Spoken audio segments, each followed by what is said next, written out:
destined to be together. Your journey started years ago and has expanded and existed across oceans. And today is just another step in the beautiful life you are building together as friends and confidants, and now as husband and wife. Your love is without time. It is eternal in place. It exists over continents and oceans and space. It has taken place in your hearts and your minds, and then in your bodies and spirits. Being in the military and in love had its challenges. But we know that missing someone gets easier every day, because even though you are one day further from the last time you saw them, you are one day closer to the next time you will. Distance is not for the fearful. It is for the bold. It's for those who are willing to spend a lot of time alone in exchange for a little time with the one they love. It's for those knowing a good thing when they see it, even if they don't see it nearly enough. We know that the best and most beautiful things in the world cannot be seen or even touched. They must be felt with the heart. Your love is infinite. It is always there, always with some shape and form. But we know that shape and form can change, and relationships can change. And after today, your relationship will change. It will be the same, and yet it will be different. It will be stronger. Like the water that lies before us, it will be ever-changing, yet always there. Sometimes it can be cloudy or even stormy or a little breezy. But as the sun is always shining above the clouds, your love is always shining above the storm. You each individually heard the call to arms and volunteered your time and your resources for your country. You are members of the Royal Air Force, and today you are joining your forces to make a new force, the Army of Tara and Sept, whom together will forever defend their love against the world. With your family as your ground support, you will soar to the infinite sky on wings of devotion and faith, with an engine of truth and strength, navigating with instruments of happiness, humor, and peacefulness. By choosing to spend your lives together, you have pledged to share this responsibility of your union as one of equality, understanding, and strength. And now you're making your promise sacred. And so now I ask you, Tara, are you here, freely and willingly, to pledge your hands and your heart in marriage to start today? And Scott, I ask you the same. Are you here, freely and willingly, to pledge your hands and your heart in marriage to Tara today? Tara and Scott, life is given to us as individuals. We come into this world alone. And yet we yearn, and then we learn to be together. Because man and woman were created together, and the creation of love is one thing that's given to us by our family and our friends. We learn to love by being loved. Learning to love and living together is one of life's greatest challenges and the shared goal of married life. It's such a privilege for me to stand up with you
Tara, I ask you to take Scott's ring. Scott, please take Tara's ring.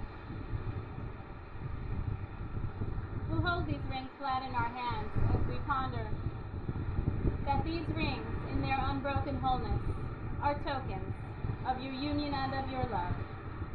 Just as these circles are without end, we know that your love is eternal. The rings are merely a reminder of the enduring trust and affection that you bring to each other today and every day forevermore. May these rings ever remind you that your lives are bound together by love, by devotion, and an inner spiritual bond. The outside of these rings are made of precious metal. The inside, you fill yourselves. The outside represents all that marriage offers: strength, a foundation, a structure in which to fill and be fulfilled. Inside, with what is most precious in yourselves, your love and devotion to each other as husband and wife. And so now I ask you, Tara, to put Scott's ring on his finger and hold it there as you repeat after me. I, Tara, take you, Scott, to be my husband, to share the good times and hard times, side by side as husband and wife. I humbly give you my hand and my heart as a sanctuary of warmth and peace, and pledge my faith and love to you. With this ring I thee wed. Do you give this ring and take Scott as your lawfully wedded husband? Please secure the ring on his finger then.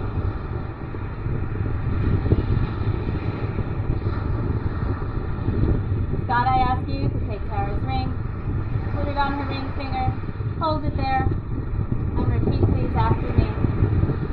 I, Scott, take you, Tara, to be my wife, to share the good times and hard times, side by side as husband and wife. I humbly give you my hand and my heart as a sanctuary of warmth and peace, and pledge my faith and love to you. With this ring I thee wed. Do you give this ring and take Tara as your lawfully wedded wife?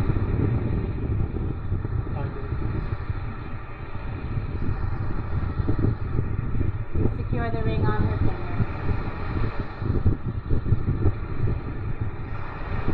You may continue to hold hands, because these are the hands of your best friend. They hold you strongly and are full of love for you as you promise to love each other today, tomorrow, and always. These are the hands that will work alongside yours as together you build your future. These are the hands that will passionately touch you, hug you, and cherish you through the years, and with the slightest touch will comfort you like no other. These are the hands that will wipe the tears from your eyes. These are the hands that will hold you when fear or grief fills your mind. These are the hands that will tenderly hold you as you grow old. These are the hands that will build your house and hold your family in as one. These are the hands that will give you strength when you need it. And lastly, these are the hands that even when wrinkled and aged, will still be reaching for yours, still giving you that same unspoken tenderness with just a touch. What God has willed to be together, let no man tear asunder. Scott and Tara, you have spoken the words and performed the rites that unite your lives. I therefore declare your marriage to be valid and binding. You may kiss the bride.